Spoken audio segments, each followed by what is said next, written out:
Kau nampak komen ikhlas daripada satu aplikasi ni. Kadang-kadang aplikasi ni selalu je aku intai, selalu juga positif-positif berkenaan Aloya ni. Nak murah pergilah nak murah. Tapi harga dia keras, dia kata kalau kat sini dia kata. Memang keras lah harga standard Johor Bahru sana. Kita punya level kita ni. 2 tahun saya nak memastikan standard kita ni untuk mencapai level-level international ni. Tapi kalau korang owner business, kalau nak buat macam aku ni, korang kena berhati-hati.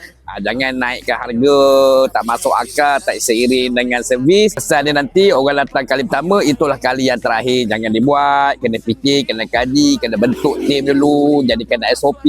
Untuk customer macam korang ni pula, ya saya tahu tak semua orang boleh terima. Jadi macam aku sekarang ni memang aku tapih lah pelanggan. Kalau rasa tak boleh terima, tak ada masalah. Kita punya sana ada RM10, RM12, RM15, RM18. Pergi, tak ada masalah.